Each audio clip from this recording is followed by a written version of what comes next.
السلام الله عليكم ورحمة الله تعالى وبركاته صاحبي المالي وناكسن جمعة وناكسن كسو دوادا برنامج كيني دوod furan waxaana maanta barnaamijkeena dood furan kaga hadli doonaa soo laba kacleynta xanuunka COVID-19 iyo sida looga hortagi karo waxaana maanta barnaamijkeena dood furan martin oo ah laba khabiir oo kala ah Cabdi Maxamed Tuuryare oo ah khabiir wax ka qora arrimaha caafimaadka iyo wiliba Sadiiq Axmed Macallin oo ah suxufi wax ka qora arrimaha bulshada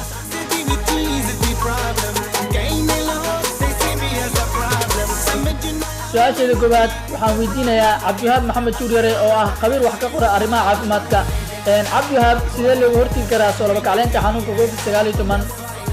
loogana badbaadi karaa aragtidaada bal aan ku wareejiyo mikrofoonka وعليكم السلام ورحمة الله وبركاته waxaad isoo weydiisay su'aal aad iyo aad u muhiim ah su'aashaas waa sidee looga hortagi karaa cudurka COVID-19 waxaa looga hortagi karaa in la qaato amarada ay soo riday wasaaradda caafimaadka 1 in la qaato face mask 2 in gacmaha la iska dhaqo 3 in la iska ilaaliyo meelaha la isku yimaado sida hoteelada xafladaha aroosyada maqaayadaha waa in amaradaas la qaataa si ay naftaada iyo naf kalaba uga ilaalisid cudurka hadda socdo halista ah ee safmareenka ah corona virus ama COVID-19 waa in amaradaas la qaataa anigu haddaan ahay Cabdiwahaab Maxamed Tuuryare waxaan ugu baaqayaa dadweynaha inay amaradaas qaataan si ay naftooda in nafa kalaba u badbaadiyaan bal aan u wiciyo markaan mikrofoonka Sadiiq Axmed Macallin oo ah suxufi wax ka qora arrimaha bulshada hadii uu ku raacsan yahay aragtida Cabdiwahaab iyo hadii uu wax ku diri lahayba kum salaam waraxmatullaahi wabarakaatuhu Cabdullaahi iyo Cabdiwahaab iyo dhammaan inta ku xiran socdaal bay aad bay u maasan yihiin maanta qodob dood oo aad u xiiso badan ayaa noo soo bandhigtay Cabdullaahi waan ka mahad celinaynaa hadii su'aasha u guud galo sidee looga hortagi karaa cudurka COVID-19 waxyaalo badan baa jiro oo looga hortago Cabdiwahaab intuu sheegay waan ku sii darayaa aniga qaar ka mid ah ayuu ka tagay marka Cabdiwahaabna aragtidiisa ma xumo hadaa ku dar waxay tahay horta marka hore inta waxa jiro wasaaradda caafimaadka ee xukuumadda federaalka Soomaaliya waxaan dadka Soomaaliyeed waxay ka codsanayaan inay ugu deeqaan horto afxirka ama face mask oo luqadda khalaad lagu yiraahdo haddana waxaan kula talin lahay ama waxaan ku sii dari lahay dadka Soomaaliyeed inay Qur'aanka badiyaan ducooyinka badiyaan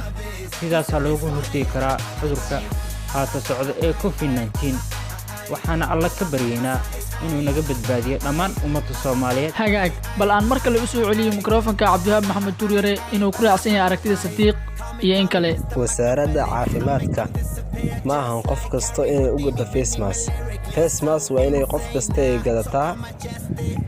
qof kasta iyada ayaa gara karta caafimaadkeeda waxa uu ku jiriyo ma ahan inaa wasaaradda caafimaadka inaa wax kasta horta loo saaro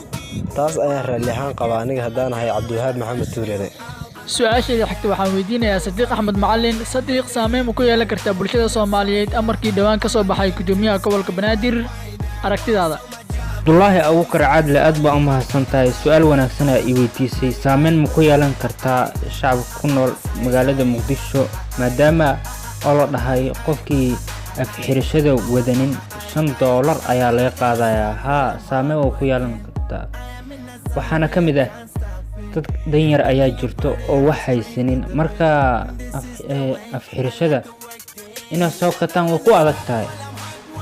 marka waxaan dhihi lahay waxa ka tabari doona dadka wax haysto sababtoo ah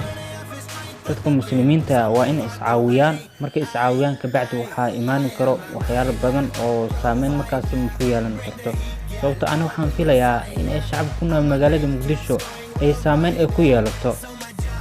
ayakana waxa loo baahan yahay awaamir walba oo ka soo baxday dowladda federaalka Soomaaliya oo ku dhawaajiyay gudoomiyaha gobolka Banaadir ahna duqa magaalada Muqdisho inay qaataan sababtoo ah waxa waa naftaada ayaa ilaalinaysa oo waxa wanaagsan baa loo sheegayaa afxirashada qaata caafimaadka ku dadaala marka waxa leeyahay in saameyn oo ku yeelan kartaa dadkana dad hadda markii horeba uu gudoomiyaha uu sheegin dad qaar way qaateen oo xirashada way xiranayeen marka kuwa kalanta oo harsanna wax yar waa dadkaasna wax ma haystaan haddii la siiyo